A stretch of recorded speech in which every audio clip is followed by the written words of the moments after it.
What's up, y'all? Welcome back to another episode of Tribaholics. My name is Caleb Skinner. You can follow me on Twitter at CHSNoel right there below my screen image and my beautiful face.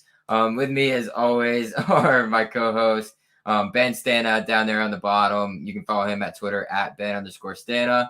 And then my other co-host right here to the left of me or to the right of me, depending on how y'all are looking at the screen, is the one and only Christian Suero at Christian_Suero on Twitter. What is up, guys? How are y'all doing tonight? Hanging out, dude. Not much going on. Still riding high after the weekend, but also kind of feeling like shit today. But we're good. My cough still hasn't gone away. It's been a month. That's okay. Dude, I slept same. until 5:30 today. Mine hasn't gone away since I had COVID, which was in August. So it's tough. Well, while you guys are feeling like shit, I feel pretty amazing. I'm the only one drinking tonight, so what are you sipping on? Question is kind of like out of the loop for everybody else on the podcast besides me and any of my fans out there. My fans, because they like to drink with me, not you guys, because you guys are taking the easy way out and say you're sick or whatever, not drinking tonight. What are you sipping on? I've got some Voodoo Rangers, some IPAs, some good stuff that we got at the local Shell down the road. So that's good stuff. A little variety pack of Voodoo Rangers can never hurt. Had a work happy hour before this, so that was a good time. So I'm coming in here nice and fresh faced and pretty, and you guys are just blowing it. I would have drank, but I wanted to go out drinking on a Monday last night, so I get a pass. We'll give you a pass. And I guess we'll give Christian the pass since he was at the game and was a part of that awesome crowd there in Tallahassee. Wish I was up there for that. Almost could have made a last second decision to go back up, but 1 weekend in Tallahassee. If I would have done back-to-back weekends, probably would not have been a good thing. So I decided not to make that move. Good shit. All right, boys. Usually from this we go into NFL Knowles, but we're gonna skip NFL Knowles because not a lot happened with our players in the NFL. Jalen didn't have too good of a game necessarily against 49ers. They actually got tore up last night, so not much to talk about. I think it's the first time we're not talking about Jalen Ramsey on the podcast, so that says something about him. But DC4 is probably the only player that really had a good game. Scored a touchdown on 94 yards rushing and 24 yards receiving. So shout out DC4, probably the only NFL player that we got to really mention this week. With that being said, let's move to FSU soccer, boys. They have moved out of the first round. They beat South Alabama 3-0. I don't know if you guys caught any highlights of that. Any of you guys catch any of the soccer game or watch any of the highlights of what happened? No, I was basically just watching the score. I was in College Town the night before the football game, and then I went to meet my family for dinner because they were in town for the game. But I was definitely keeping up with the score. I'm hoping I'll be able to see more of this Friday's game and actually sit down and watch it. Yeah, I didn't even know we were playing, to be honest. I just saw it on Twitter. It was Friday, and I had a decent amount of stuff going on. I had golf, a birthday party to go to. Lots of alcohol. Right. Priorities. No, that's a reasonable reason. I mean, to do the same thing. You never get to spend time with people like that over, watching a game. So, shout out to the girls, dude. Moving on to the second round, they play the second round. Back at the Plex again. First 100 students in free. So, if you're a student, you're watching this, go get to the Plex. Go watch the Lady Knowles. They're a really kick-ass soccer team, and they're going to be matching up against Southern Methodist University (SMU) over there from Texas. So. Pretty good matchup, but these first two rounds aren't always it, so it'll get tougher as they keep going on. Yeah, who do we have next? SMU. Fuck the Ponies. Yeah, what is it, Friday at 6? Friday at 7? Right, Friday at 6, first 100 students in free. Okay, yeah. Yeah, I'm going to try to catch it. I'm going to be flying on Friday, but I should be able to watch that one before I head out. Where you flying to? Do you know, Skinner, how many games the tournament goes on in Tallahassee before it moves out to the neutral site? For women's soccer, not off the top of my head, so it couldn't really be able to tell I was you trying to that figure one. that out today, and I couldn't find it. But I feel like it's pretty far. It's probably the first 2 or 3 games, I would say. Okay. Maybe 4 if you want to push it. So this shouldn't be the last chance to catch a game in Tallahassee. No, you might have 1 or 2 more, maybe. Not 100% Gotcha. sure. If you know, let us know in the comments. That'll be something to know. Yeah. Love Luke. What was the Rams score yesterday, Luke? Damn. Shots. Shots fired. But on to hoops, Ben. Let's hear you take it away because we looked amazing in our opener last week at the beginning of last week, and then we looked like absolute shit. Honestly, going to Gainesville and playing the Gators on the road, taking an L 71-55 on Sunday. So just give me your quick breakdown on that and what you guys were able to see. Not only Ben, because Christian, I don't know if you were watching or not, but maybe you'll get a little bit more involved in basketball season now. Yeah, I woke up pretty hungover, and so I didn't really care. I was just watching. Didn't really have many emotions. First half was fine. Pretty much anyone who followed the offseason and listened to Austin or listened to us knew that we had 6 new guys coming in a pretty complicated offense, and it was going to take a while for that to mesh together. It looked like shit. We had our asses kicked. That's pretty much all I got to say. We're going to look a lot better in March, so I don't really care. We're going to make a farther run as usual. 7 out of 8 isn't too bad, so I'm not really worried. It's November basketball, so I can give them a year. No one really cares. Yeah, I mean, I was in the same boat as you, Ben. I was pretty freaking hungover, and I ended up trying to watch this game and then just falling asleep on my couch and waking up at 8 or 9 p.m., whatever it was. But and then I looked up the score and I was pretty bummed out. But honestly, we won 7 straight like they were kind of due. And I mean, there's not much else to say other than the fact that our team's starting to learn how to play together, and it's just going to take time. Yeah, I'm not really concerned, and I don't think anyone should be concerned. I'm not necessarily concerned, but there are points of emphasis that when you look at the score sheet and everything, the only players that really contributed throughout the whole game and actually scored in double figures is Malik Osborne and Matthew Cleveland, who's one of the freshmen that came in. So, when you get Polite only scoring 2 points, you get Cameron Fletcher only scoring 2 points. It's not going to end well for you. Florida's defense, shout out to them. I was watching the game. They played a very well defensive game against us, and Mills can't play like he did either. Played very timid, didn't really, attack the basket or look to get other guys involved as much as he did in that first game. So be a little bit more aggressive, play your game instead of playing to your opponent. That's pretty much the only thing I got to say. But again, like Ben had mentioned earlier, who's got his back turned to us now and is now gone. As Ben said earlier, it's the beginning of the year. We're only 2 games in. You expect to drop, 1 or 2 of these early. I'm glad it wasn't an L at home that we took. So our home record is still on the table, and I'm looking forward to what we got coming up this week. Actually, I think it's tomorrow night we play Tulane. Any thoughts on that Tulane game? Do you expect this to kind of turn this around? Do you think guys like Polite and Cameron Fletcher and Mills get going again here in this home game? If we look bad versus Tulane, then we can panic. But I don't know. I don't know what the spread is, but I'm pretty confident we'll cover it. It's probably 14 or 15. I'll take that. I'm looking at it now. It doesn't have a spread yet on ESPN. I don't have a book as we speak. Been off the gambling tree for about 5 months now, so feeling very good about myself, but I still make picks as smartly as I can when there's not a whole lot invested. But Tulane, they just lost to the Southern Jaguars, so 73-70, and that was at home. So I don't think it'll be too big of a task for the Noles to come out here and get this win.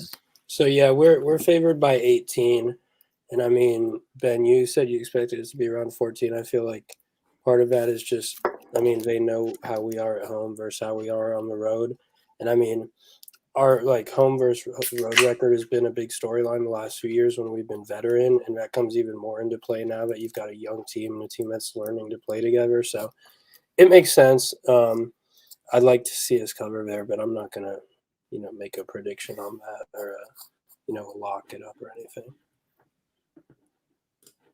Well, Virginia is currently getting crushed, which is great for the ACC overall. Really, really love to see that. But 18 seems a little high to me. I think they'll probably play a little closer, but who knows? We might come out and do what we did last game or the first game of the season, and just get right back on it. So it's probably a game I would probably stay away from.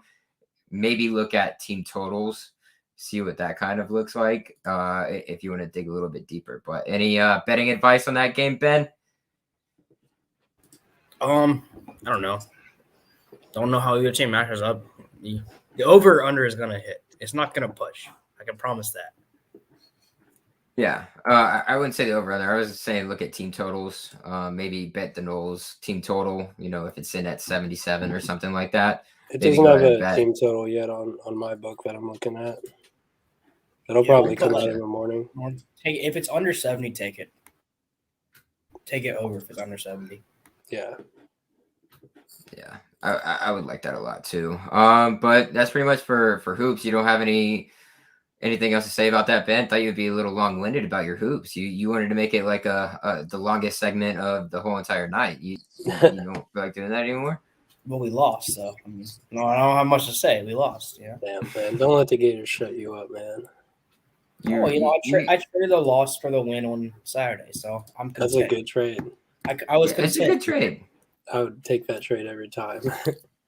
Sorry, I would too. Ben's kind of the hard one to get to go to that next level, but he just admitted it live on air. So whenever he starts talking shit about how you would give up football for the basketball team in the No Game Day chat, I'll be sure to give him shit because he's all talk.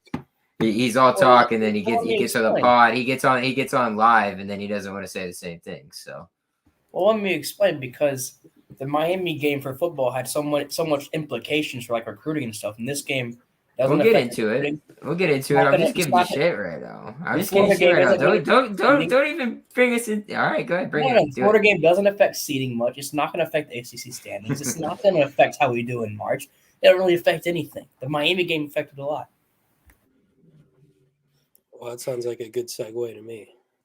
Yeah, go ahead. Somebody segue it because I don't even really know where to start, but I think we need to go deep into this. Maybe y'all just start with the two standout players that got recommendations and got awards, or not awards, but got recognition this week for players of the week and whatnot.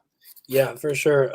We'll start smaller and go bigger. Not to downgrade what this guy did, but Marion Cooper, freshman DB from I think the Naples area, like Southwest Florida.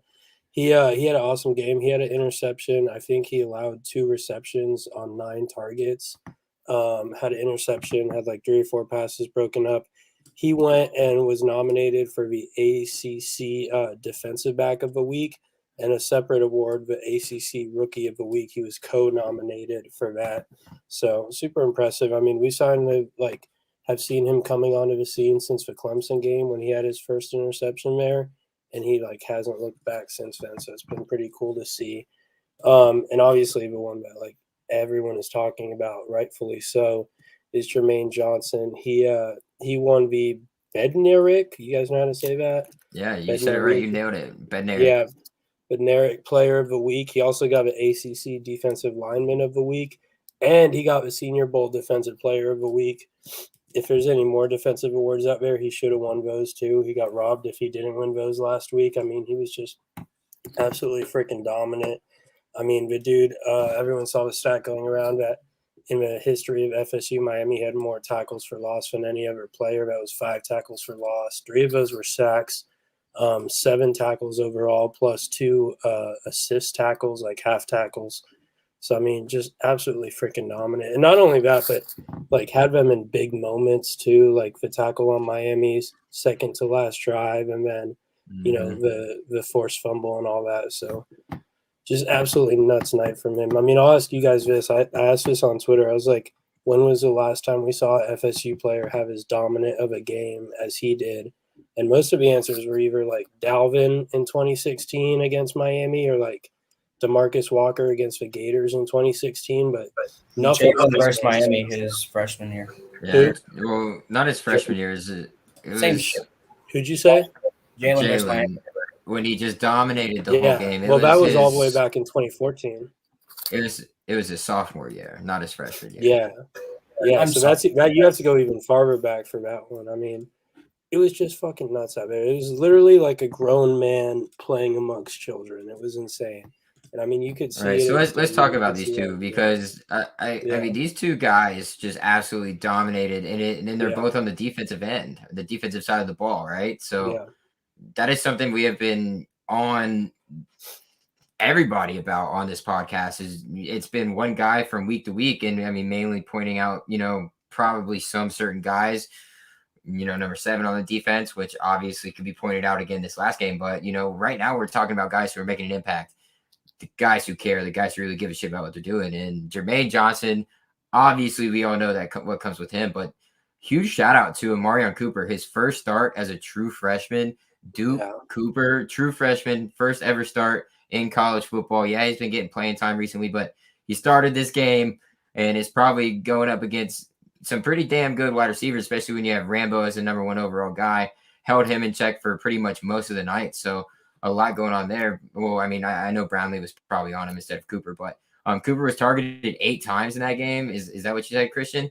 And only allowed 9 times, and he allowed 2 catches. And he allowed 2 catches, and one of those was a pick, and he had 4 pass breakups on top of that. Yep. Yeah, dude. I mean, it was insane. The stat came from out a true that freshman in his first start ever, and it's in a rivalry game against Miami. That's some dog shit, dude. That's some fucking shit right there. That's how you know he you got allowed yourself a a player. 22 passer rating, which is like, if they love to say that stat, but that's a lower passer rating than you'd have if you just threw it into the dirt every single play. So I mean, to do that in a rivalry game, first the team from across the state when you're a true freshman is freaking nuts. Super exciting looking towards the future with him. The staff must be watching our podcast because they heard me slandering Jerry and Jones, and calling for Amarion Cooper, and they started. Yeah, I'm sure that's what it was. Continue, Ben. Oh, I'm just I don't know. I should basically be on staff is what I'm saying, but yeah, both him and Jermaine can have my children for their performances. They can father my child. I'll give them my first and second born children like right when my wife births them. I'll take them, give it to Jermaine, and give the other one to Amarion. And they can raise my child. Benny, why don't you just name your firstborn son Jermaine? I'm down. That'd be quite interesting. Agree to What's your last name? Stana? Jermaine Stana. That's not bad. Yeah. Jermaine Amarion Stana. There you go. Not bad. Not bad at all. Yeah, and I mean, as far as the rest of the game goes, I mean, let's dig into it. Let's actually dig into it because for sure. So let's start from the beginning. Even who all do we have in the crowd? Because this impacts recruiting way more. We can just get who was there, and then we'll tackle how the game went, and then we'll see where we're standing with all these guys because there's a lot to unravel in this whole fucking game. Like there's so much in this one game. It's incredible. I mean, you had some important guys. The official visitors, I want to say, included Marvin Jones Jr., Goodwin, who's the 5-star offensive tackle commit from Kentucky. You had Kamari Wilson and Katron Allen, which is the safety from IMG and a running back from IMG Academy. You had Camden Brown, the wide receiver from St. Thomas down there in Broward County. You also had some other guys who we've been on for a long time. Obviously, Marvin Jones Jr., Earl Little on campus. Wesley Basaint was on campus there. And then you had the whole gang of the commitments with Duffy, Travis Hunter, the running back from Georgia, whose name I always forget. It's happened a few times on the podcast, but it was a whole bunch of guys there. They were all hanging out. I don't know if Barnes is committed, but are you talking about Barnes? No, so Javante Barnes is out from Nevada. He's an important running back target too. It's good we bring him up. And Tyler West was not there, but he's going to be on campus this week.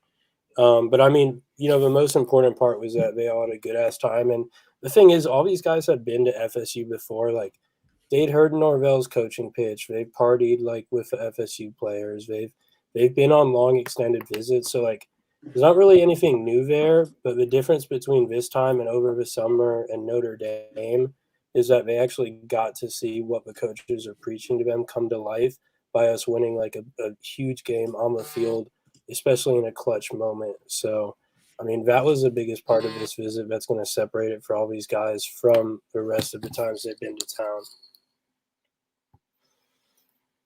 And I mean, just looking at it, recruiting in general, like this, you talked about it earlier, Skinner, how this game's going to have a huge change on the future outlook of things. If you look at Norvell's career, like since he's been here, the biggest thing he's had to sell so far, or to like go ahead and like show recruits this is what we can do, is 2 wins over North Carolina, which are nice. Like on paper, they look good, but it doesn't hold the same weight as saying like you beat Miami as an underdog, because one, these kids are from Florida. They know FSU Miami and what they means. 2, these kids, half of them are being recruited by ME too. So, I mean, that makes a big difference, and it holds a lot more weight than just the UNC victories that we could hold up before. So definitely a big deal moving forward. Yeah, I know I pay a little bit more, closer attention than Ben does in recruiting. So a lot of these guys to me, I mean, Kamari Wilson, I don't even know if you mentioned him being there or not, Christian, but yeah, he was there. Another guy you can perhaps flip from where he's currently, trending to or whatever not it be. But there's so many big names. That's something that we'll get into later, and we'll talk about the impact that this game had. So this game, dude, woo! Was it stressful? I say you could pretty much watch, the first quarter and beginning of the second quarter, and then just turn it on in the fourth, and you could just continue to watch it from there. That's like, I mean, I feel like that's kind of how it's been all year, but this time, like the guys actually, held in there, really just stayed in and trusted, even when they were down 8, trusted in the coaching staff, trusted in what was being called for them, trusted in each other, and they fucking pulled it out, man, on a 4th and 14. I don't know where to begin. Do you guys have any ideas of where to begin? Because we could start offensive side of the ball, we can start defensive side of the ball, we can start with plays. We can start in a particular area, dude. I have no idea. We started off. We just started off the game super hot. I think like, what did we have? 3 turnovers in the first half. Mm-hmm. And I mean, that was super impressive, and it was much needed to get out to that 17-0 start. And I mean, you had a lot of guys like, dude, our defense just came out hitting, dude. Like even Akeem Dent was freaking out there laying the wood. Like I don't know about you guys, this is the most physical I've seen them play and the most like dumping I've seen from our defense all season. So I mean, they came out like, they knew it was a rivalry game and they were trying to knock some heads off. So that was really good to see. And I think they kind of laid the tone there in the early part of the game, So that makes me right from last week. Remember I said it was gonna get dirty. It was gonna be like one of those old games. There's gonna be a lot of hard hitting. There's gonna be a confrontation at some point, and sure enough, in one of the timeouts, there's a confrontation. So y'all gave me shit last week. I want my fucking cookies right now, boys, because y'all were laughing at me last week. We gave you shit because you said it wasn't hard hitting and dirty like that the past 5 years.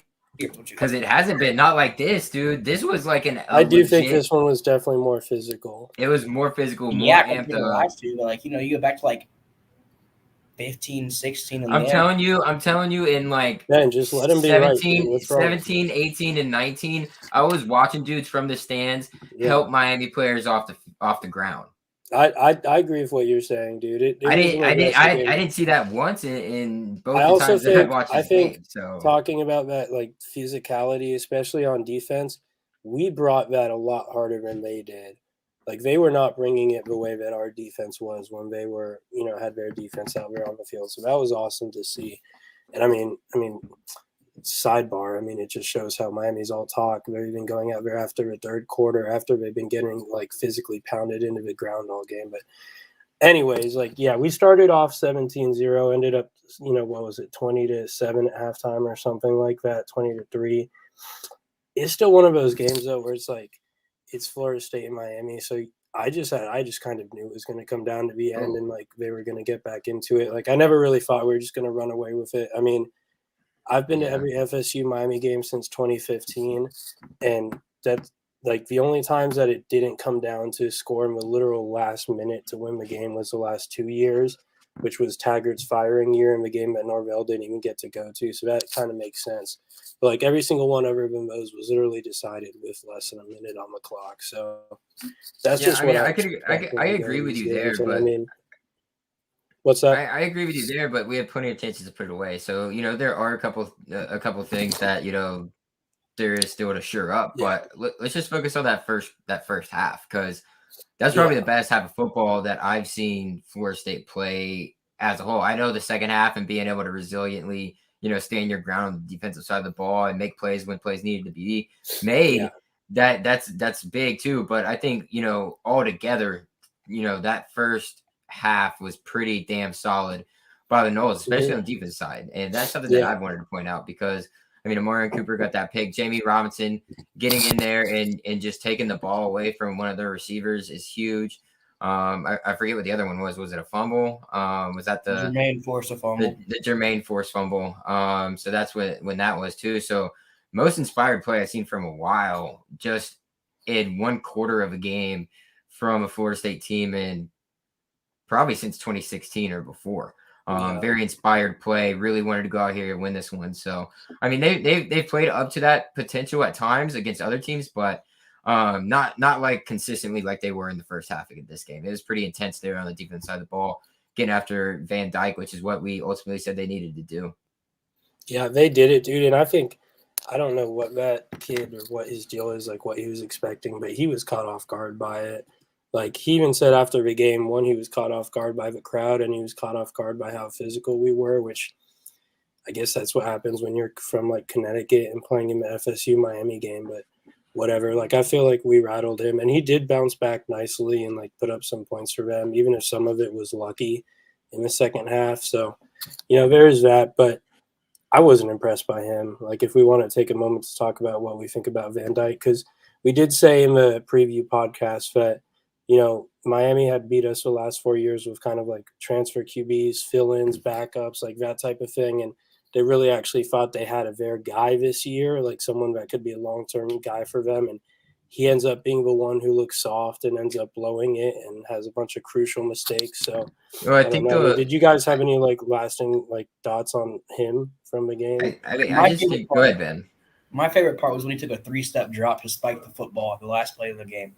He dropped all the way back and just threw it on the ground. I was like, "What are you doing, bro? Just what are they calling it? The Tyler Van Spike game? Yeah. I'm loving it. We always got a nickname for something, and somehow it always fits. But that shit's so funny, dude. I didn't even know that was a rule, honestly. Like when it was called, I was like, oh shit, like that's fucking awesome. Like that works well for us. Up 3, he's like, Mike knew the rule. He's like, yeah, I knew. I saw Mike like throwing up the 3, and then he pointed. Once the ref started making a call, he pointed at the ref and was like, listen. The sideline ref obviously did not know the rule. Like he was trying to push Mike back, like telling him to shut up, get back on the sideline. And the main ref, thank gosh, actually did know it, because that guy didn't realize it. I mean, in the game, like in the crowd, I didn't even hear what the ref said, like at that point in time when he said, therefore the game is over.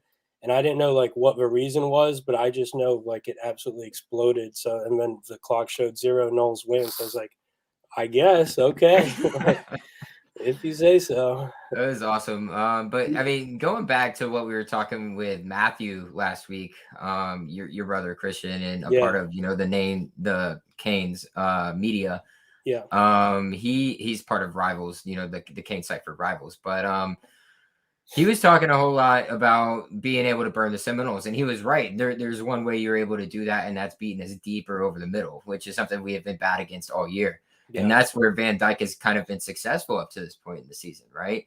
So that was something that we were all worried about as a whole too, and that is something they did not do. I mean, they utilized it a little bit, in certain spots, but they didn't utilize it not nearly enough, in my opinion, for them to be in the game. I think we gave them a lot of opportunities to get back in the game. I think we were handing it off to them, and then we kind of bumped that and figured out what the fuck was going on, and stopped doing the stupid things that we were doing. But I think the only time we got burned was on the trick play, right? Like there was no other time when Miami just got behind our defense, and like, you know what, if the only time we give it up is on a triple reverse, then congratulations, big fucking whoop, have your one big play. Like, I'm going to take that all day, because it has to do obviously with personnel decisions in large part, I think, not having number 7 out there, which we all, including Matthew, said was a key for FSU.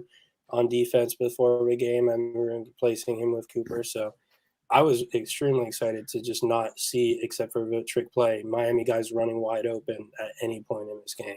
And that was definitely something I think all of us agreed on as a major key. Mm-hmm. And right before that trick play was a Corbin fumble. If Corbin doesn't fumble that, he's taking like 20 yards, and we're probably up 24-0 at halftime. Yeah, that's a good point.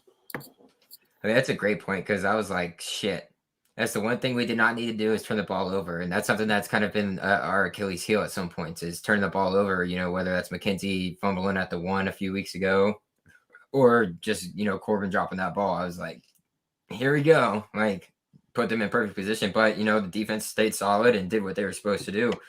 Looking at the second half and offense, I was about ready to kill Mike and Dilly for just fucking running the ball, just playing not to lose. I was about to lose my fucking mind.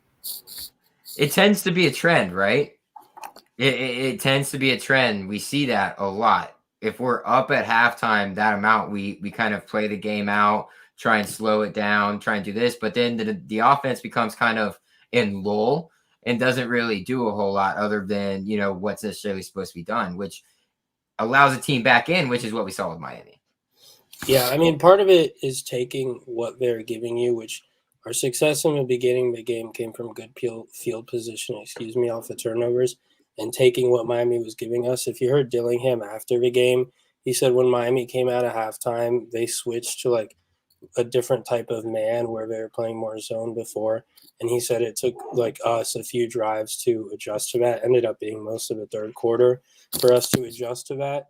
But what that did lead to is the success on our last drive through the air. So, I mean, they kind of turned that around and they found some stuff they could do once Miami switched to that defense that shut down the run more. So, I mean, and that's just going to happen in these games. Like, I mean, that's like earlier I said when we were up 17-0, I still didn't feel like we were just going to blow them out the whole game. Like, this is a game that especially Miami cares most about. I mean, they're going to make adjustments. Manny Diaz is, he's not Nick Saban because he's obviously getting fired, but I mean, he's not the shittiest coach, and he's definitely defensive minded. So it's not surprising to me that they found some stuff that worked for a little bit on defense. But at the end of the day, we made the last adjustments, and that's what ended up going and winning the game. So I'm not going to be too upset about it for how our offense had a bad third quarter. Yeah, I was going to be really upset if we didn't win, but we won. So, I just kind of forgot about it. Yeah, naturally. Ran, jumped 2 fences, jumped in the pool. Had a good time. Oh, yeah. Yeah, it was an interesting second half. It kept us all engaged, and there's one point I thought we were going to lose. Going down 8, that little bit of time left. Let's talk about probably, in my opinion, the biggest call of the game. That's kicking the field goal. Yeah. I think that's probably the biggest play of the game that not a lot of people are necessarily talking about. Obviously, the 4th and 14 is a big fucking play as well, but without that field goal, we're not even in that position. We go for it on 4th there. I don't think we get it. It's a long 4th down call, in my opinion. I don't think that's possible for us to get. Even if we do get it, who knows? You leave too much time on the clock for Miami to be able to drive down the field, and we don't even get the ball back. Utilize those points, utilize your timeouts, trust your defense. And that's probably one of the biggest things that I want to talk about is how big of a play call do y'all think that is, and do you think it's the right one? I think it was huge. Or you can go first, Ben. Yeah, I think it was the right one because I saw someone say that, I mean, at the end of the day, you had to score, you had to get a stop. And either you score and get the 2, and then you're playing for overtime pretty much because Miami has 2 minutes to run down the field, or you score, you get a stop, and you score again. And that's even if you don't get the 2-point conversion, you still have to kick a field goal if you don't get the 2-point conversion. So I take the points, trust your defense. They've been doing good all week or the whole game. They went out, they got a stop. We ended up driving down the field, and it turned out to be a very good call. Unlike one Miami social media account, they're like, very cowardly call by Norvell. Yeah. The field goal. And there was like, I wanted to bring that up. There's like a lot of Miami accounts and just fans in general that when I went home after the game, I saw were like, in the time, calling that cowardly, saying Norvell's a bad coach. Like, first of all, these people don't know what the hell they're talking about. I mean, they're fucking Miami fans. But the fact that they were calling it cowardly out of all things and not just stupid is what I thought was ridiculous. Because even Dillingham pointed this out in his Monday stuff yesterday. Like, it's far more aggressive of a call to play for the win and not the tie. I mean, we put ourselves in a situation where we needed to make, a field goal, and then we needed to get a stop and score as opposed to just having to make one play. I mean, it's not a cowardly move at all. I think as far as whether it's a right move or not, it was really 50-50, and we think about it differently because we won than we would have if we lost. But it was definitely the more aggressive move than, going for it when a first down that you're more than likely able to pick up, in my opinion. So I think he was really playing for the win. I don't think Norvell wanted this thing to go to overtime. And, I mean, it worked out. The timing worked out. Us getting the stop worked out. And if we really want to talk about a cowardly move, I think one that's far more cowardly or cowardly at all, which just the stupidest shit I've ever seen, was Manny actually punting it back to us when he had his guys on 4th and 2 around midfield. I mean, that's a play that should be easy for them to pick up, like especially in the third quarter. That's what the third and fourth quarter. That's what half they've been scoring. And he doesn't think they can pick up like 2 yards. He wants to give it back to us with well over a minute left. I mean, that's a cowardly play in the game, if you ask me. Yeah, and I'll talk about just leaving off what we were ending with and what you had ended with before you started that conversation, Christian, is the whole thing with the kicker and, kicking it then instead of kicking it later and going for it on that 4th down. I'd much rather have Fitzgerald in a situation where he doesn't feel as pressured to hit a field goal. So he probably has a whole lot of less pressure in that situation to just be down by 4 instead of being down and then being relied upon to hit a field goal to win a game. I feel like that's a lot less pressure on him, and that works in his favor more so than having him go out there for a high pressure situation that we have obviously seen he is not prepared for. On the other side of that, your thing about Manny being stupid in his play calling, and I mean, it's not the only. It's a bad call. You go for it in that situation if you're him.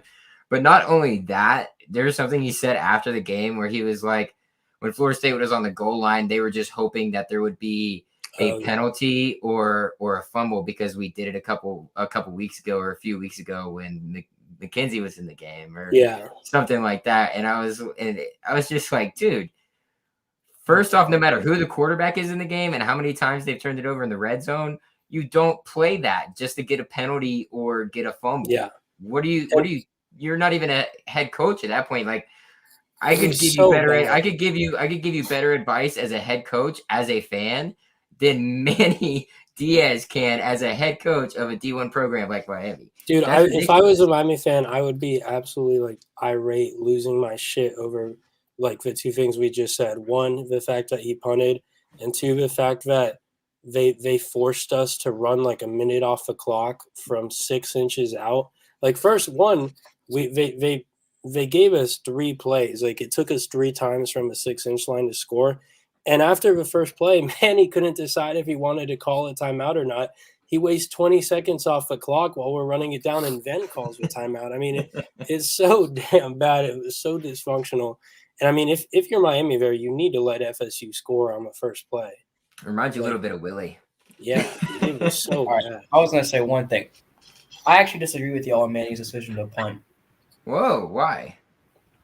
All right, well, one, their defense has been had we scored aside from a field goal at all that half? Like their defense has been shutting us down. No, we hadn't scored yet until the field goal. So we had scored 3 points the entire half. We were struggling to move the ball. That ball was about 1.5 feet away from being down on the half-yard line.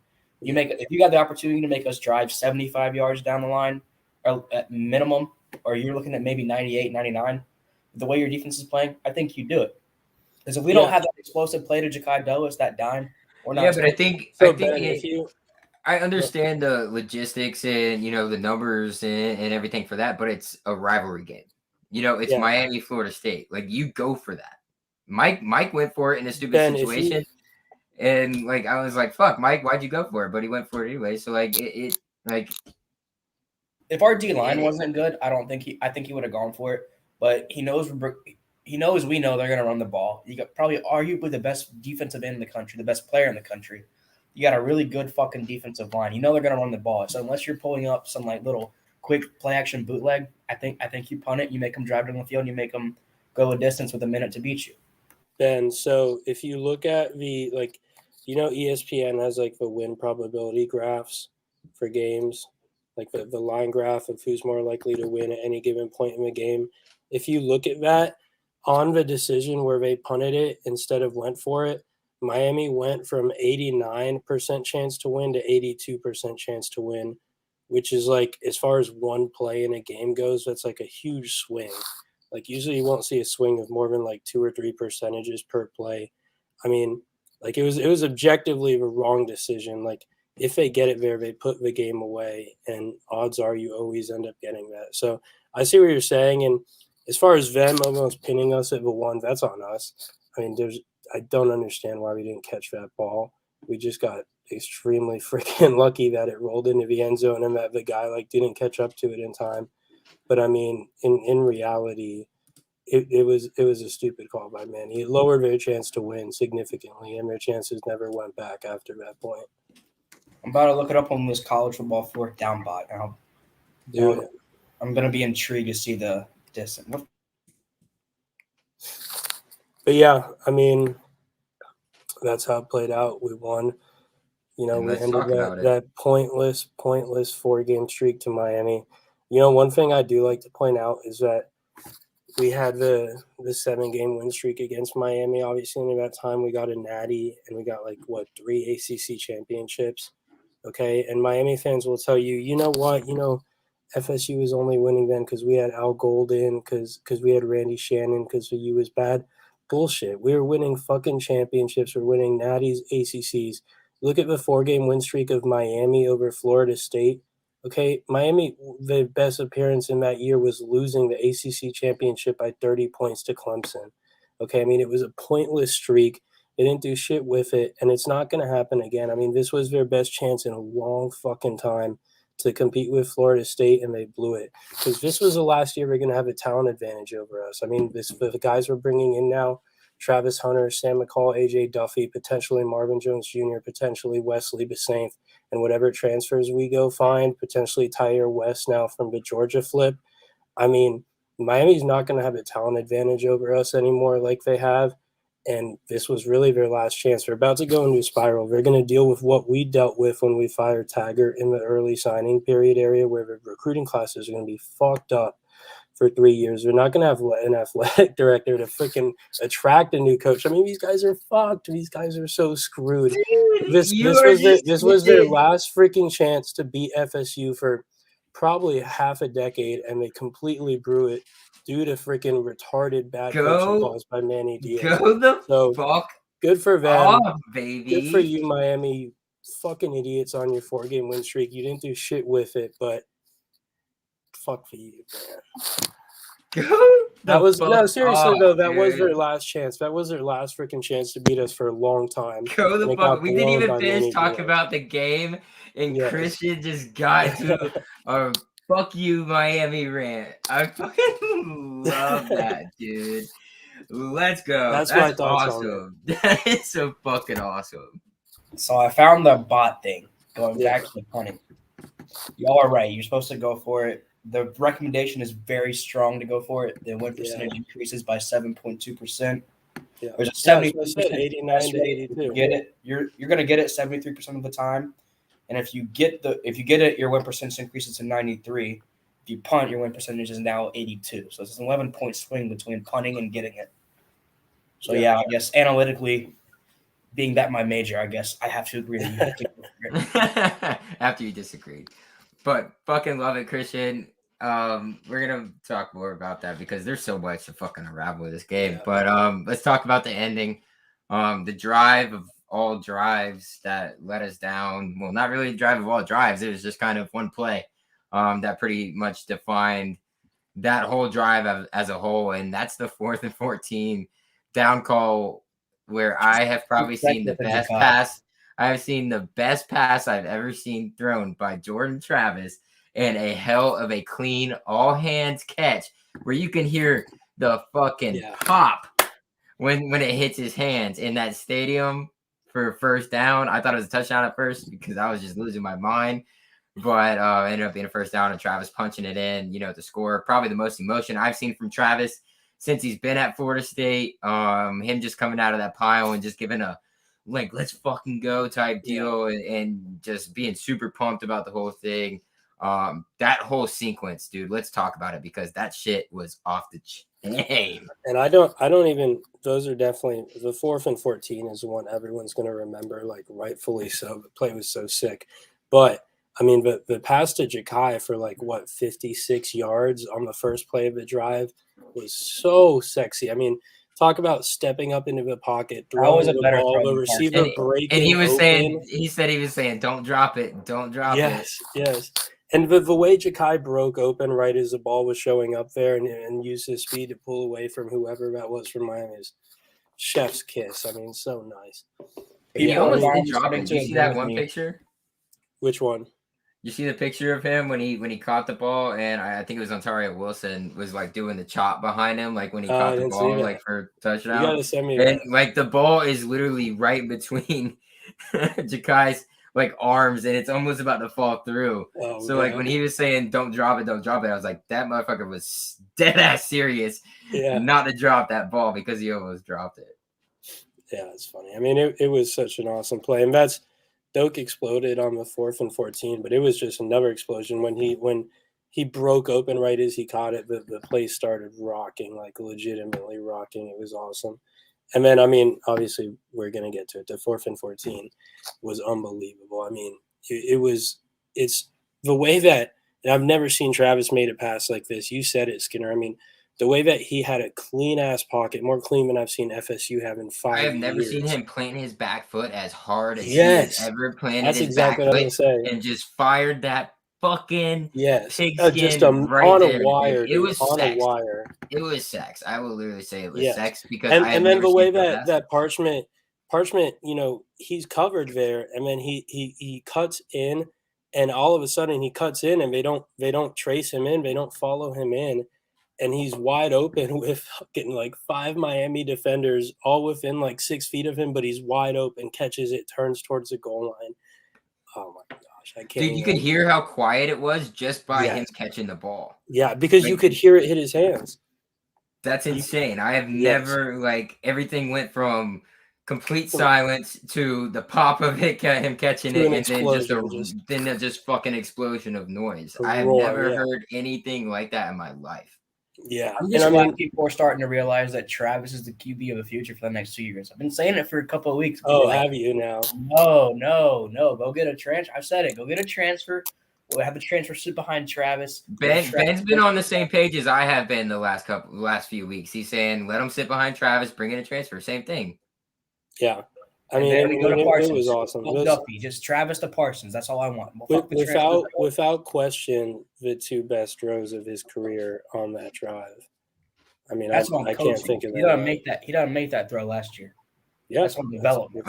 I 100% agree. There's no way he makes that throw last year. And then you talk about Travis. I mean, this was only his 12th start. So I mean, if you want to think about it, he's only played 1 full season so far. For as long as he's been on this roster and dealing with different shit. He's finally got a whole season of starts under his belt now, and he's finally got his coaching staff that really thinks he's a stud. Dude, he's not done. He's going to keep getting better. Dude, when I saw Logan's tweet on the timeline, I don't know when it was. I think it was Miami went up 28-20 or something like that. He said Milton was warming up on the sideline. I almost cried. I almost just drowned myself. We haven't got a clear answer as to what even happened to J Trap there. I'm not sure. He never missed a snap. He said he was beat up, and which was obvious because we all fucking probably had a goddamn heart attack whenever that happened, and we were like, shit. Now it's definitely an L. Yeah, but I don't think he missed a snap, did he?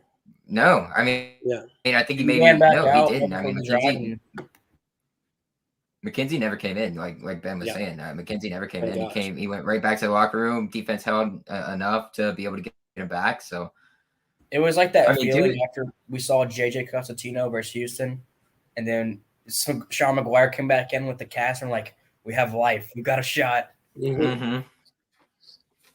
And that's wild, saying bringing in. I mean, the last thing I have on the game, honestly, is just that the crowd was freaking sick.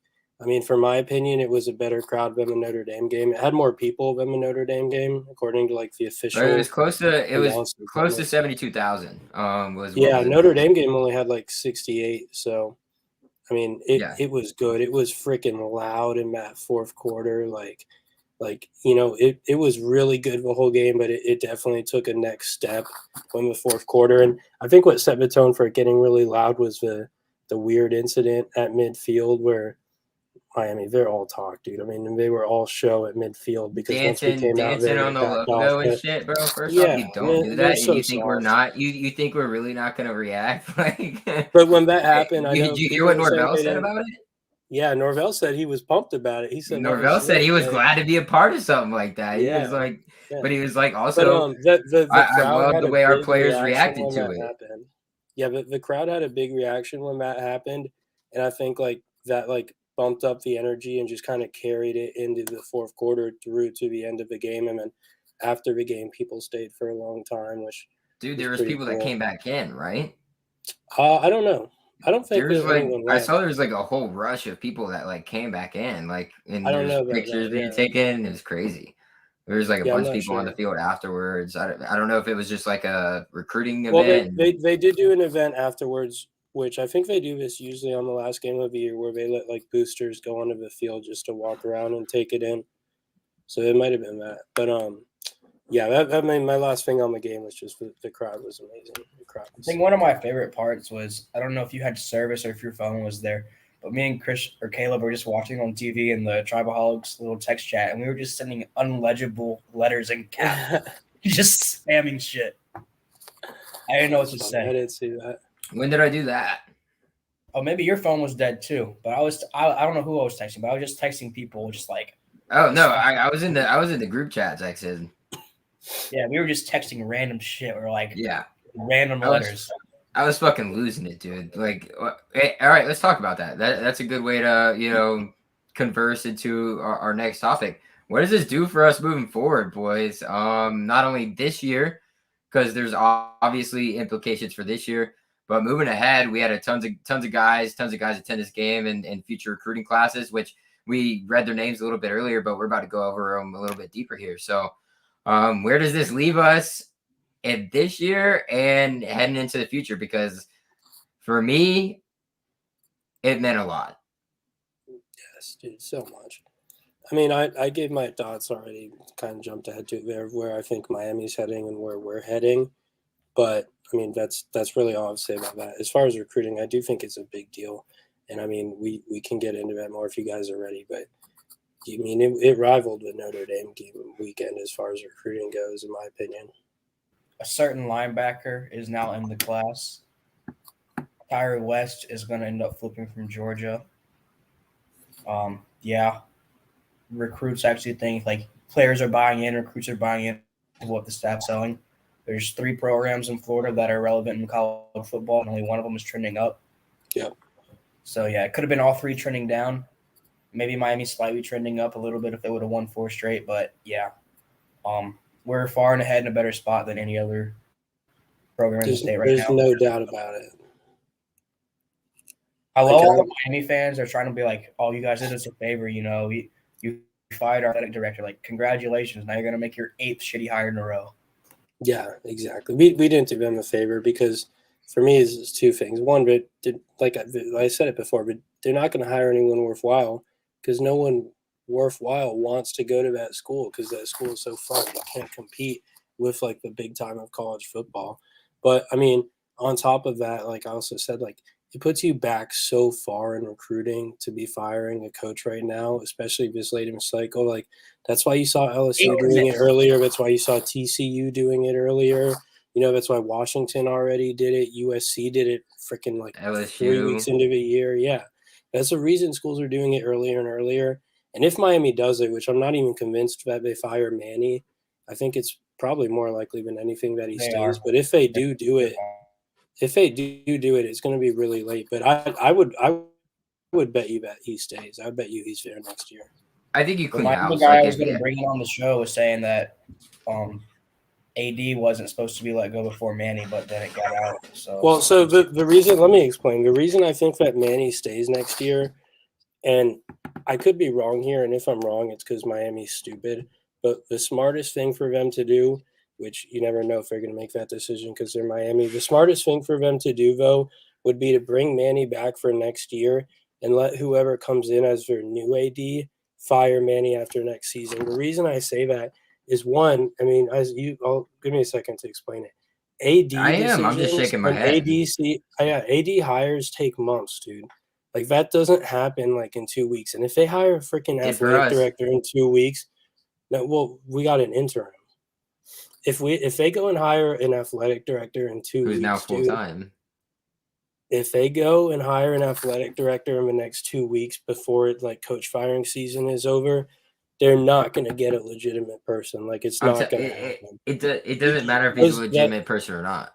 That's what I disagree with you Well, wholeheartedly.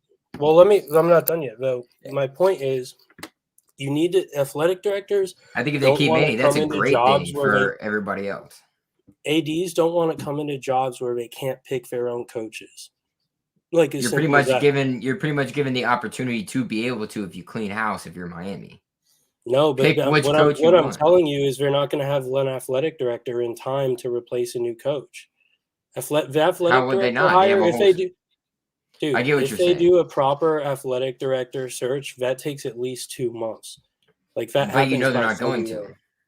I Well, mean, there's if they already do it, been fine. rumors. Take the There's time. already Don't been do it rumors right. about them contacting FAU's athletic director to come be Yeah, there. well, I'm Great. sure they're He already contacting told Willie people. Taggart, saying- bring him I'm- in so that he can I'm hire sure another they're shitty contacting coach, people, but and then that's everything part of will the be fine. process. It's a long process. He's saying if they don't do a full conductive search and they fire Manny, then they're going to have an They're screwing interim themselves who's not going to over. be good. Like, if you want a good AD, you keep your So head coach. the point I was trying to make, and then you guys jump into it, but all I was trying to say is, if Sorry, they Christian, do I'm it sorry. properly, they're not going to hire an athletic director before late January, early February, if they go about the process correctly.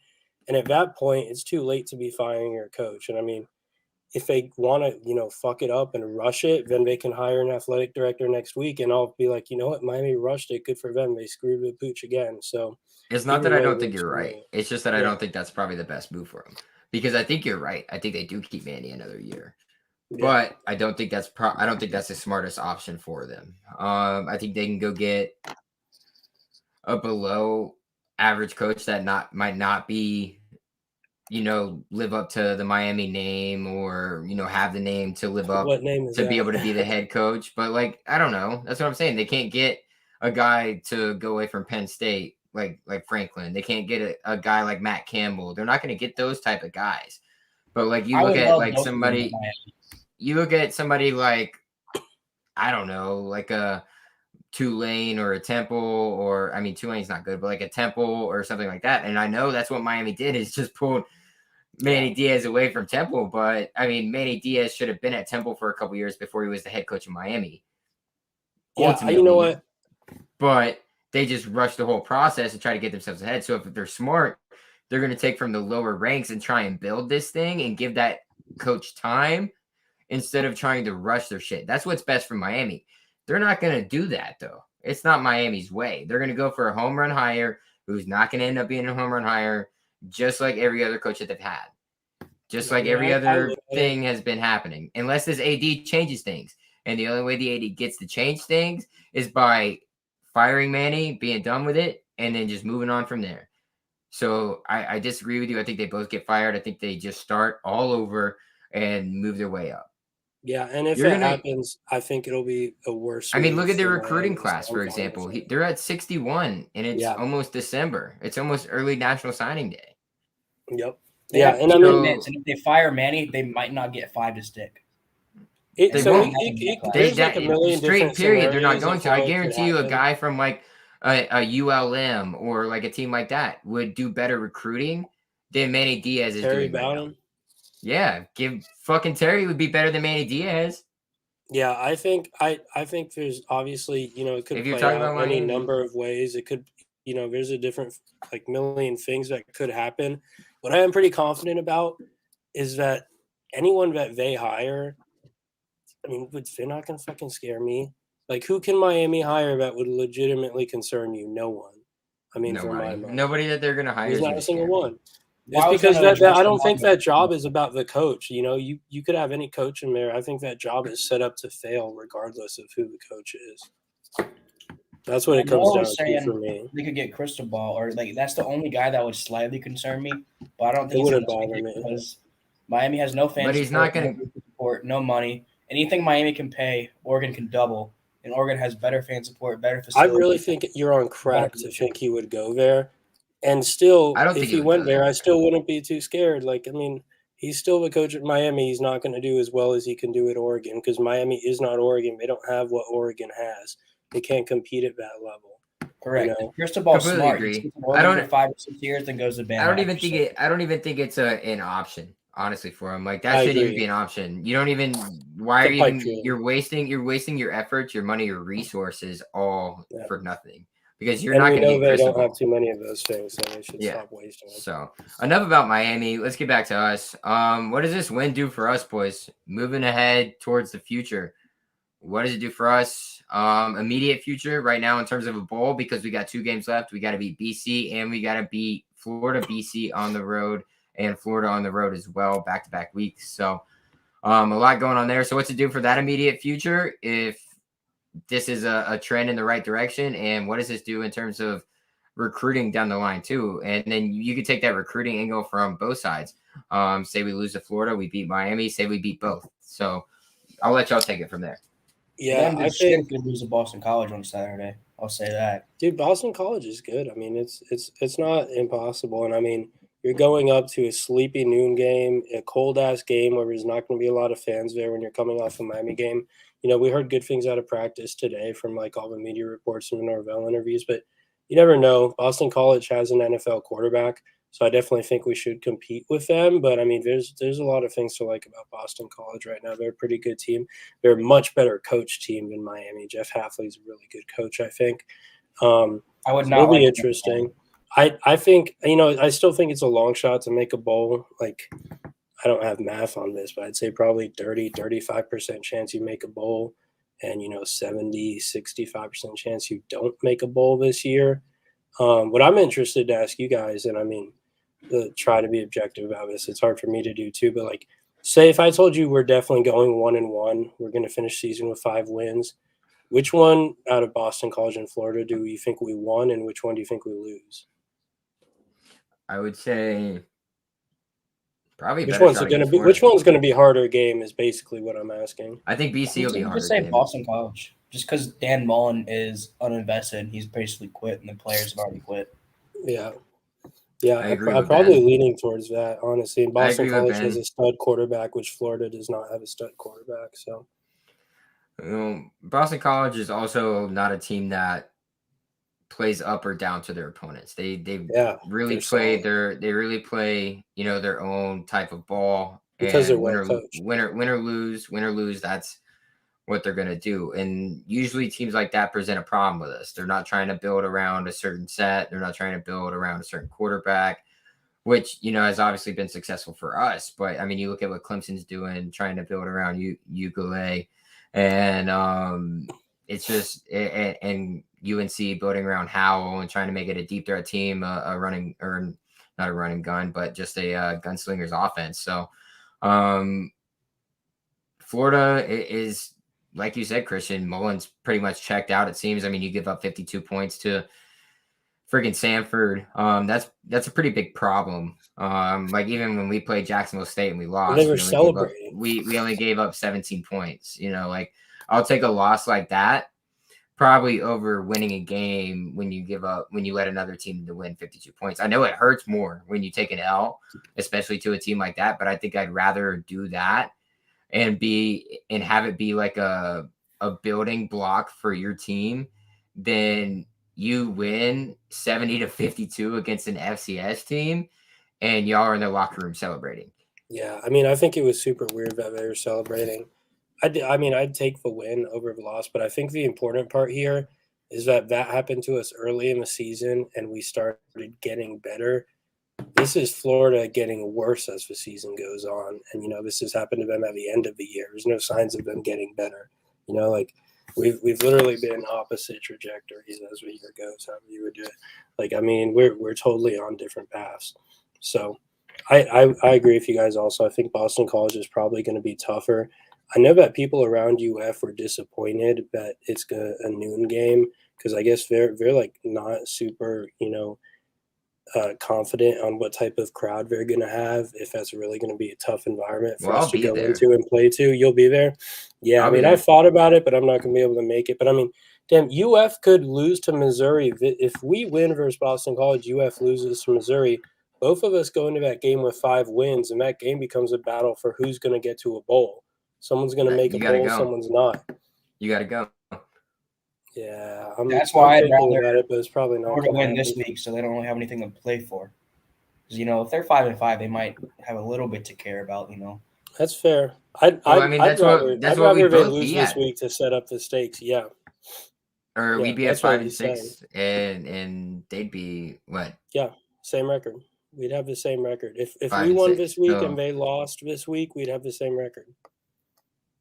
if we won and they lost, we'd have the same record. And then you go to that game and it's who's got more to win. And I got a lot of trust in my fucking team after seeing this last week. I'll tell you that, especially in big games. Big games, we tend to show up, whether that's North Carolina, whether that's Clemson, true. Miami. Dame, All yeah. the big games that we've been in this year, we've showed up. We've won 2 out Has of Florida 3. showed up for a big game yet? Even shit. You Yeah, can no. count the Notre Dame. You can count the Notre Dame game as one of those Yeah. games that we need We to show have up played in. up to our opponents. We And have we've played also up down to our them, though. opponents, and we've also played down. And that's the biggest difference That's having a between young team. That's a young losing team. small and winning small. I mean, that's what that difference is right there. So like that's what happens. You can't really control a lot of the aspects outside of that, like Travis having the flu. That you can't do anything about that. So, Yeah. but those other games, absolutely.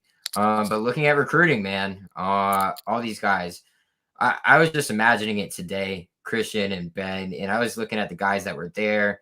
The guys that were there that weren't committed and specifically what they had to say. And there were some great comments that came out of those guys and Kamari Wilson or Little Jr., top-notch guys like that had a lot to say about what Florida State was able to put on the field for the fans and them as well. And they spoke a lot about the fans. They spoke a lot about the fight on the field by the players. They talked about just being around all those guys, talking about being around the coaches, and it was nothing but good words. But then you also look at the amount of guys that were committed there. You were mentioning AJ Duffy, Travis Hunter, a lot of these other star guys, Sam McCall. I don't know if Sam McCall was even there, but No, he didn't make it. He wasn't able to make it. But like these bell cows of the class are just. I think it was mentioned earlier today on Twitter that they're bigger recruiting than the coaches are. They're trying to get these guys there because they can see it, and they can see it because the coaches see it, and the coaches see it, and the current players see it. Then it's a whole storm about a takeover. I think it was Earl Little. Earl Little said in his comments that Travis Hunter was recruiting him harder than anyone, including the coaches, which is really funny. We could run through it real quick if we want. I mean, we're already at go ahead. I mean, we got 20 minutes, so we just got scared money don't make money after this, so that takes 10. So. I'll start with Kamari. I don't think that Kamari's coming here, honestly. He said he's going to come back for another visit. If he comes back for another visit, that would be big. But right now, I still think he's going to Georgia. So I'm really more worried about the guys like that. I think we're either in the top spot. No, I do too. But I mean, my whole thing with Kamari is just what he has to say, because he is one of those top recruits in the nation, and he is going to Georgia, and most likely will start probably by his sophomore year because he is that good. He's a stud. And that solid. So like anything that comes from his mouth, and what he had to say about Florida State and everything was awesome. Katron Allen. I mean, you can continue with the rest of those guys. Yeah, Katron's a running back from IMG. I don't think he's committed to Penn State. I think he's staying committed to Penn State. Goodwin was a 5-star offensive tackle who's committed to Kentucky. I'm pretty sure he's going to go to Alabama. So, whatever. Camden Brown, the receiver from St. Thomas, I'm pretty sure he's staying committed to Pitt. His comments kind of made it seem like he liked FSU and he loved the game, but he's like, Pitt was on me first, and I'm like, going to stay loyal to the fact that they trusted me before I blew up. So respect to that. But I do think on all 4 of those guys who probably aren't coming here, I still think it's a big deal that they came to the game because it just kind of gives clout to FSU because, like, even though they're not going to end up coming, they were still, like, posting pictures on Instagram from the game, like, posting stories. And, like, if you're talking about 5 stars and 4 stars, like, posting from FSU, like, that's still good, like, momentum and good clout in the recruiting game because, like, all the recruits, like, talk to each other and stuff. And they have, like, younger kids at their schools, too.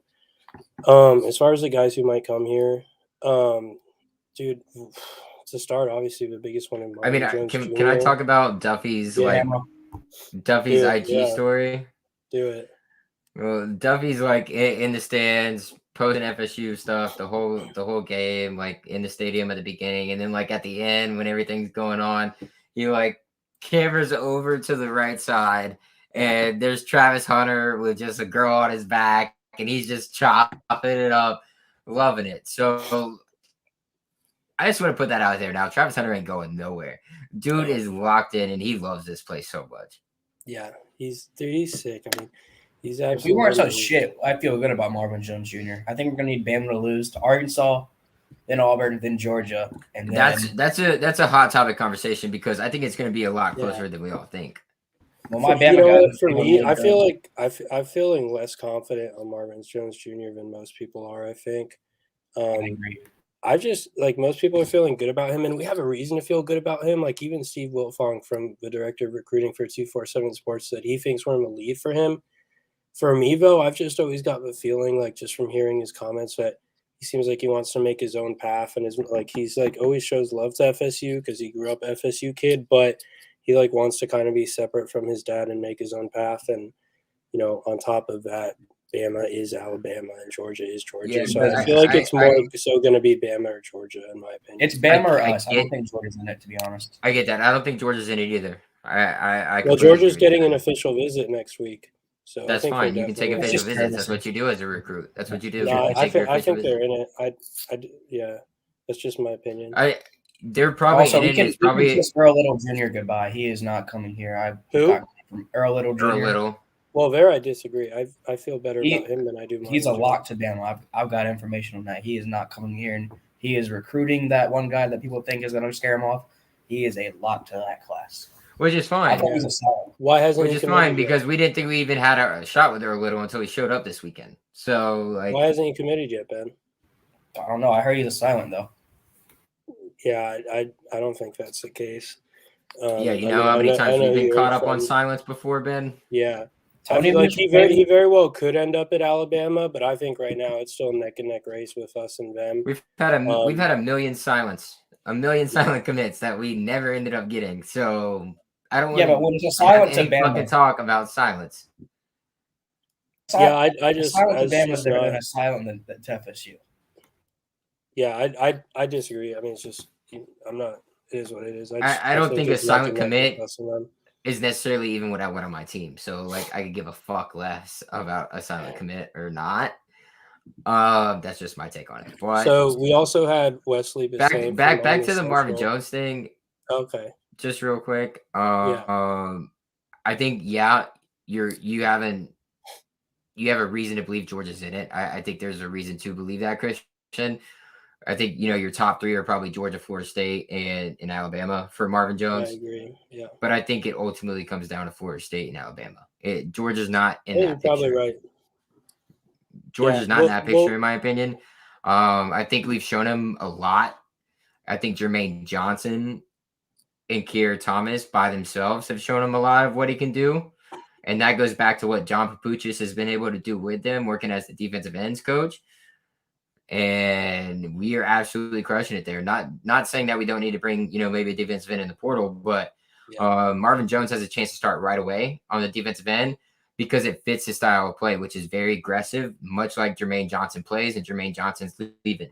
You have room to fill that role. You fill that role immediately because that is the type of player you are. So I think that just you look at it that way, from where you're getting in. And you don't have to sit. You don't have to sit behind somebody at Alabama. You don't have to do this. I'm not saying he wouldn't be able to start at Alabama, but they like to bring their guys along in a second year. I don't want to keep us on the Marvin Jones topic for like 20 years, but the last thing I will say on it is just play devil's advocate. FSU fans keep saying, "Oh yeah, I mean he's." I mean, coming that's here why to I'm see playing what devil's Jermaine's advocate with doing." you. I know. Well, I'm responding. Well, so FSU fans are like, look at what Jermaine's doing and how good he's been here for us, and that shows Marvin Jr. is what he can do. The only person who has more sacks in the country than Jermaine is Bama's defensive end. So that's just kind of an interesting tidbit because that is the team we think is the main competition there. So just thing to keep in mind. We'll see how it plays out. Only time will tell. The number one though we definitely should talk about is Wesley Basaint, who's the That's probably the linebacker from biggest Miami one. Central High School. That's a big Biggest one one because after that's this like game. a FSU Miami battle, and that's who was battling on the field. And I mean, He's 4-star, right? yeah, 4-star, really good player from Miami Central down there in Dade County. I mean, for a long time, people always thought he was a Miami lean, and Florida State was kind of lurking as the number 2 team. But I mean, and similar to what I think about people who say Earl Little is so close to being Alabama for the last 6 months, is if he was really so high on Miami as Miami people say this whole time, he would have committed already. He wouldn't still be taking visits here and weighing his options, and he is. So we saw him come up here for the game. He saw us beat Miami. I think that makes an impact and it helps. More importantly, though, I think all the dysfunction and the coaching issues and the change that's brewing behind the scenes at Miami really helps us. And Florida State is right there, showing they're on the upward trend, showing they have early playing time to offer. So I think we're probably the leaders for this guy. He's going to be deciding on December 4th. So that's not too long here. And I think that it's going to be another kick in the nuts to the Canes fans when we land him on December 4th. Do you think this game was the ultimate decider for that? I don't think it was the final decision, but it definitely played an impact. But I think more important to the decision is we have Randy Shannon recruiting him. We have Sabbath Joseph recruiting him. He actually gets along with Chris Marv, which people shit on Chris Marv's recruiting, but this kid actually gets along with him. That stuff paired with the good relationship he has with us, paired with the fact that his second choice in Miami or his other lead team in Miami is such a mess, both in the public eye and behind the scenes. I think that's why we're going to end up landing him. Which is, I feel And like it just goes back to what we've been talking about the whole podcast, which is us trending up and Miami trending down. Recruits notice that. So this will be Marv's.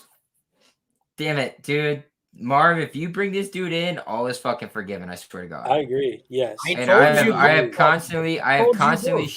constantly shit on Marv for his recruiting.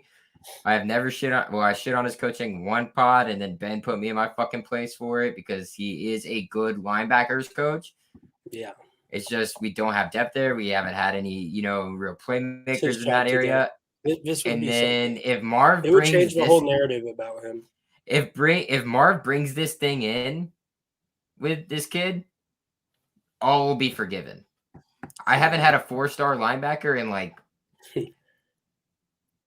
I don't know, dude. I can't even. Yeah. I mean, maybe a 4-star recruiting wise, but who lives up to it, or that you could at least see live up to it? No. This kid plays off the ball. He plays fast. He plays downhill, which is what Marv wants in a linebacker. Can cover in space too, but So it's really fun. Demontre asked if we have a crystal ball for Basaint. We actually did just get one yesterday from Bud Elliott, who's with 247 and does the Nullcast. That's a good sign. That guy knows his stuff, no doubt. So to answer that question, but those are pretty much all the recruits I wanted to touch on. I don't know if you guys wanted to swing to any more before we do scared money. So I just want to ask a question. Just a quick one. It might take some thought, but in approximately 2 to 4 years to now, I think I've cut it a year short than I probably would have a year ago. I would have maybe said 3 or 5, and now I'm kind of 2 to 4. Where do y'all see us? Because I only see trending up. I see. Sorry, Ben. What'd you say? Ben, you're muted. 3-peat national champions next 3 years. That's where I see us. Jesus, Ben. You always go for the most wild fucking takes. And guess what? The Ridiculous. triple option take wasn't that bad of a take. It wasn't a take because everybody fucking wanted to hop on that shit. And it's probably all because of this fucking podcast where you kept saying triple option, triple option. Yeah, I think it depends, dude. Honestly, like, I'll give an answer now, but it might change depending on like how this class goes. Like, I think this is a good one that we can revisit after signing day happens. But I think, dude, if you sign Travis Hunter, you sign Wesley Bissainthe, you sign Marvin Jones Jr., you know, You and get Sam obviously McCall. then the rest of your guys you have committed. But if you add Bissainthe and Marvin Jones Jr., and, you know, I'll throw in Javante Barnes in there, the running back from Nevada. He's If you land 2023 those though, three right? guys, no, he's this class 22. Okay, I didn't know if Barnes was he- 22 or 23. Yeah, it's 22. Dude, if you land those three guys, I think by 2023, 2024 at the latest, you should be going to Charlotte to play an ACC championship game. But like, if you land Barnes, Marvin Jones Jr., Wesley Bissainthe, and obviously we already landed Travis Hunter, you have those four guys going into their sophomore year. Dude, if we have those guys as sophomore, we should be competing for the ACC that year. And by junior year, we should be winning the ACC by those guys' junior year. That's how I look at it. Well, how I personally look at it is next year, I'm just gonna knock these guys down to solid. You get Sam McCall in, you get Travis Hunter in, you get a lot of those guys that are bringing in might not be notable names. I can't think of them right off the top of my head, but those are your bell cows there on the defense. They're going to be replacing some of those guys on the defensive side of the ball, maybe even be able to learn behind some of them because there's a lot of young guys that are making their name known right now because they're playing out of their minds and playing the type of level that Seminole football needs to be played at, aka, you know, Kevin Knowles and, you know, Duke Cooper. So those are your two boys moving forward. But you got guys in here that are coming in, right? Like DeMontre St. Fleur's ACC. I agree. I think you can contest for a playoff spot in 4 years. Ultimately, 4 years, that's a long time down the road. I think you could honestly be, I mean, if you're winning an ACC championship, then you're most likely going to be in contention for a playoff spot. So, I mean, agree with you guys both there, but I think one guy can make is. But I mean, if you bring in that linebacker, I can't even say name. I'm not even going to try and attempt it. Yeah, Bissainthe, and Marvin Jones Jr. on top of Sam McCall, on top of Travis Hunter, and then you know, I was just looking at it the other day, and that's what I was saying is like if we were able to flip a guy like Earl Little, or a guy like Kamari Wilson, like that would be a huge deal, yet alone both of them. And I was just imagining like both of them, like that's a top 5 class, period. Yeah. And I'm like, if you flip one of them, great. You know, that would be awesome, and it's still going to make you probably a top 10 class. But if you don't flip either of them, the things that are coming out of their mouth has a lot to say about what Florida State is being able to do, even though they won't go and play there. Because we're building, and it's building strong, and I'm super pumped about that. And so I'm like, Ben, so I like the whole bring in of a transfer next year, even though Travis will start. Have that transfer sit under Travis for a year, learn a little bit about the offense. Might be a totally different offense than what you end up playing. But learn the cadence, learn what's going on with the offensive staff, just get comfortable around it. Come out the following year in between that and either Parsons or Duffy. If Duffy continues to stay along the same path he is, then it'll be Duffy. And then Parsons has a year to learn under Duffy. But I think that's the right path to go. But it all, recruiting-wise, comes back to what are we going to do this next year? And I think this was such a huge win for us with everybody that was there, the type of atmosphere that the fans put on, the type of coaching ability that the coaches put on. It was fantastic. It was probably the most complete game other than those, you know, halfway through the second through up until the fourth. There are some questions, but they see what these coaches go for. Everybody made big time plays, and that's what Mike Norvell's always been talking about, right? We want big time playmakers, and we've had nothing but big time plays made. I mean, that play, like you were mentioning with Ja'Kai down the side of the field, Christian, huge play. It's a playmaker right there. And then you get Parchment, who messed up twice beforehand, catching a 4th and 14, running probably the most perfect route you can run and giving Jordan Travis the best throw that he's ever had in a Florida State uniform. those are playmakers, right? Those are guys who step up to the occasion when their number is called upon. And if you keep getting guys like that, I don't care what star they are, dude. But does it help to have those stars and those playmakers because you can see it in them? Absolutely. I mean, why do you think Alabama and all those guys are so successful? Georgia's so successful. They bring in that talent. But that's some shit that I'm excited to see. We got some playmakers, and we're about to get even more. Yeah. Agreed. Ben? I swear we sit here for like 5 seconds every pod just asking if Ben's alive. No, I mean, does no, he want to talk? Does he want to have a nothing to add. I conversation mean, with like, it would anybody about Florida State? I'm watching. There's a good basketball game on. Relax. He's an addict, Christian. He is an addict to sports gambling. I guarantee you he bet on this game. I haven't gambled in like a month. I just watch. Bullshit. You guys don't bullshit. bet on your scared money picks? Well, No, I haven't because bet I in always 5 lose. I months. don't want to lose my money. I was in debt like I guess that's a lot, good thing you so, don't like, bet because seeing y'all's record. But I was in debt a lot. I owed a bookie a lot of money, so I had to stop for a second. How much money?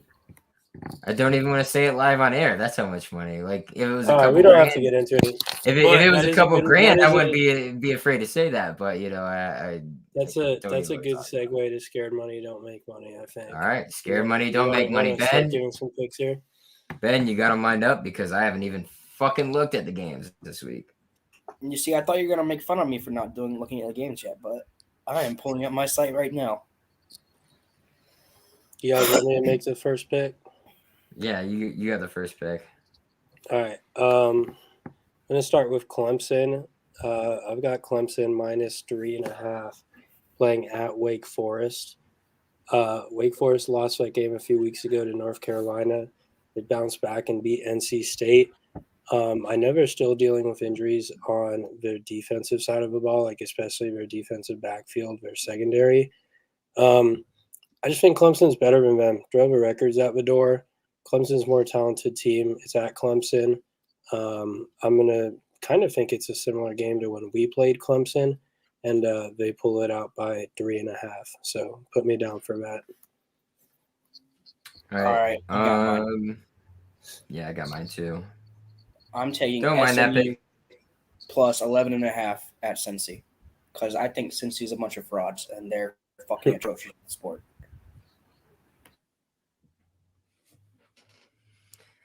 I don't know why you think that. I'm a big Cincy guy, so you better back off real quick. But they might cover, so won't blame me on that. They might cover, but Cincy will win. I'm gonna take Michigan State money line over Ohio State. Ooh. I like the Spartans a lot, dude. Root for the Spartans. It's, in my opinion, it's a Florida State of the North. I know a lot of people got Penn State as that, but Michigan State, the people I know from Michigan State, they're fucking amazing. They're just like Florida State people. So, going on the road there against Ohio State, they got to make a statement to get their name back into the playoff conversation. And what better than a road win over number 4 ranked Ohio State? They're ranked 7. I think this is a perfect spot for them to go on the road, get a big Big Ten win, and they're just going to keep running their running back, dude. Their running back is a beast. Just keep feeding that man, because he's gonna take you to win, especially in these big games, Big Ten games. It's perfect situation. I like Ohio State to go down this weekend to Michigan State. That's a good one. I'm going to take us to a less high-profile game. I want to pick Eastern Carolina to win by 4 against Navy. I just kind of like ECU right now. I think they're a good team. I think Navy's a really bad team. I think they should probably be favored by more, even though it's at Navy. So I'll take ECU. Shout out to my boy Martin.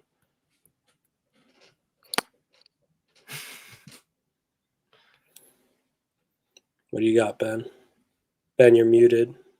I'll take FSU money line. I was looking at my next one. Fuck. I need a money line to get back into it. Why'd you have to do that, dude? What do you mean, why? So I was gonna take it. Okay, well, It's going to win. You should both take it. I mean, you can take it if you want. I don't really give a fuck.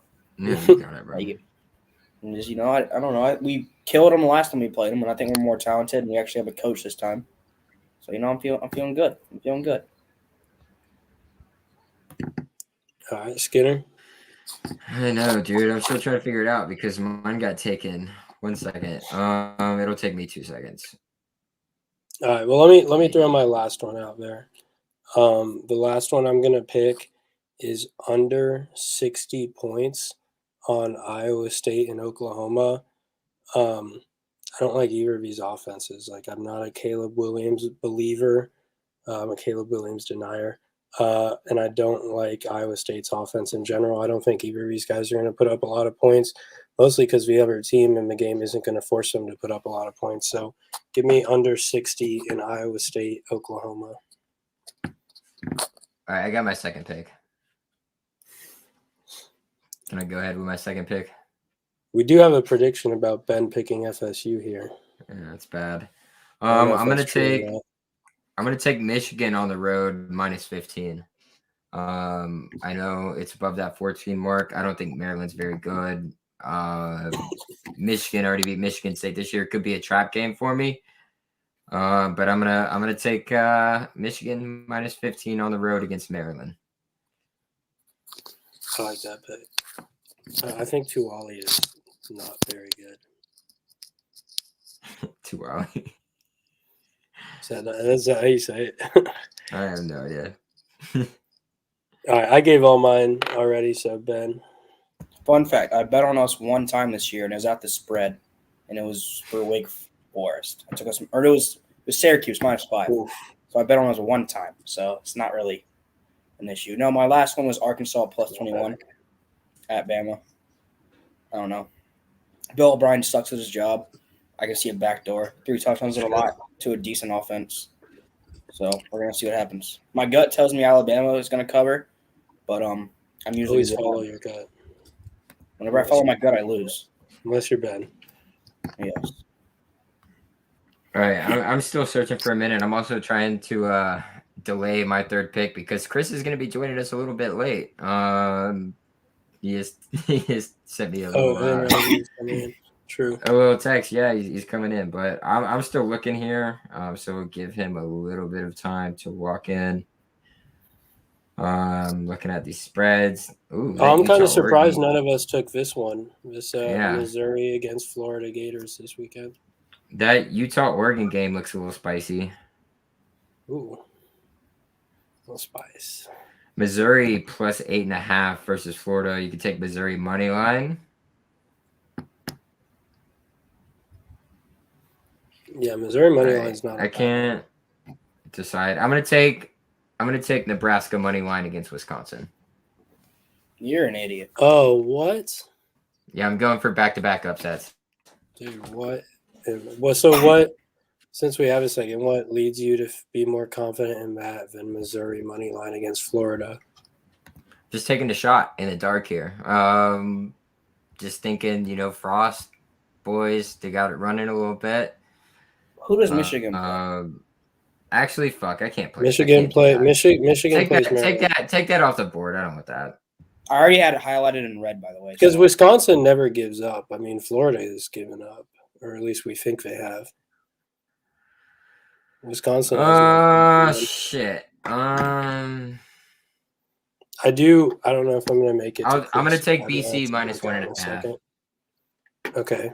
Ooh, whoa. I'm going to take BC -1.5. Damn. So you're fighting against Ben here.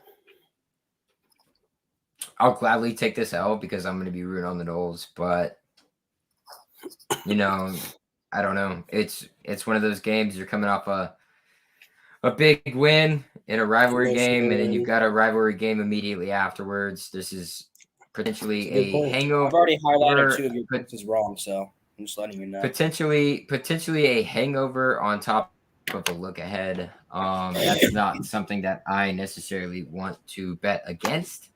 So I will go ahead and happily take BC -1.5, even though. Damn, you're going to be happy about it too? I will be rooting extremely hard. You didn't let me finish. You let me finish. I will be rooting heavily for the Noles in this game like I always do because I am willing to take the L. But a smart betting man would not take this when you got a hangover possibly and a look ahead possibly. It's a very tough situation for the Noles. But without further ado, we all three got our picks in. So Chris is gonna hop in and let us know his. I'm actually three changing picks. my pick, by the way. I just You're got the changing spread. I'm no more FSU. I do. money So line. I I gave my got the picks spread away. away from FSU money line, and I got the spread for tomorrow's game. I got FSU minus 15.5 versus Tulane at home for basketball. First Oh basketball my pick. 15.5. Where'd you get 15? It's not and a even half? basketball season yet, Ben. Awesome. Can we It wait is. till basketball season? All right, boys. I do have to dip but out. I'm Chris, not going to. good to see you, dude. That win was sick. But peace, boys. All right, Chris. Yeah. Brother, what's going on? How are you doing tonight, man? I'm doing all right. I'm actually working tonight. Yeah, you look like you're working. I'm like, damn, my guy's in his work outfit, ready to roll. But we got 3 picks, as always, for Scared Money Don't Make Money. Your 3 picks of the week. So we already gave out all of ours. What are your 3 picks tonight, Chris? All right. So my first one is FSU money line against Boston College. My second one is Wake Forest money line over Clemson. And my third one,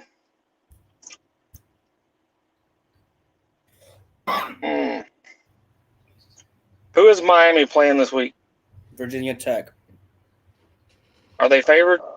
7.5. I'll say Virginia Tech covers. So plus 7.5. Yep.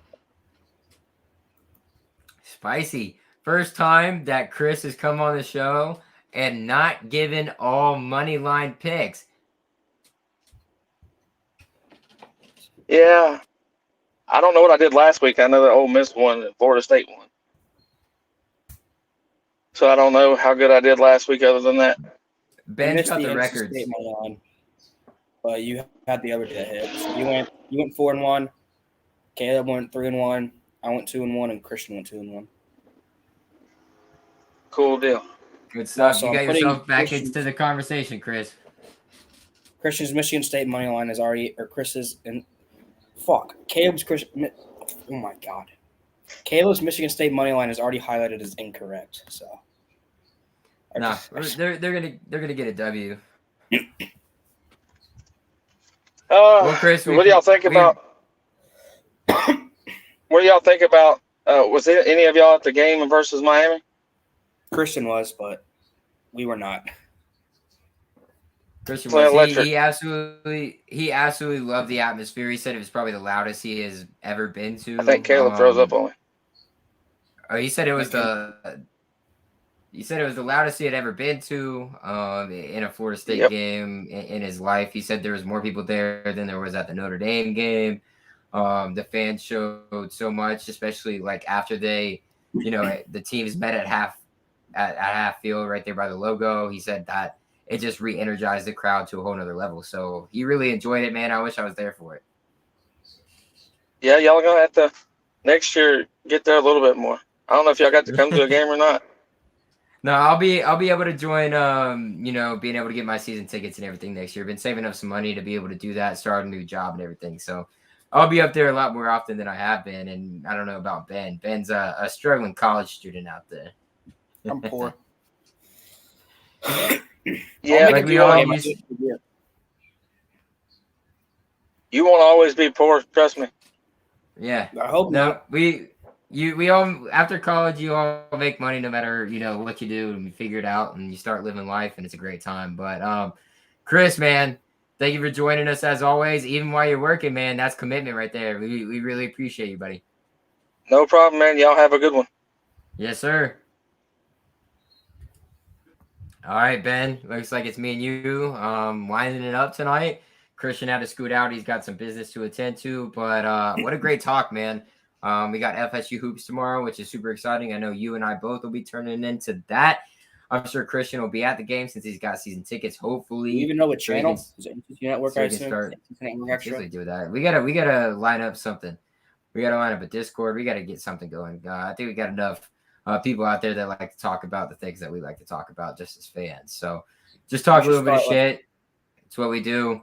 Talk shit, love shit, everything Florida State. That's all of We need us. to do like a live show for like one of the games. Like you just come in and watch the game and watch and talk.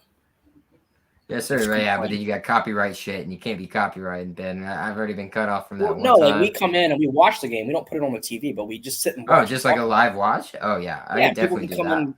in. That'd be Even fun. on the phone. I could even pop in on my phone at the bar. Works for me, brother. Yeah, I could well, do that. I could definitely do that. But without any taking y'all any longer, this has been another episode of Tribaholics. Thank you, Ben. Thank you, Christian, who is no longer existent in this podcast. Any last words? fuck Miami. Fuck Miami. 4th and 14. Go Noles forever and always, guys. See you guys tomorrow.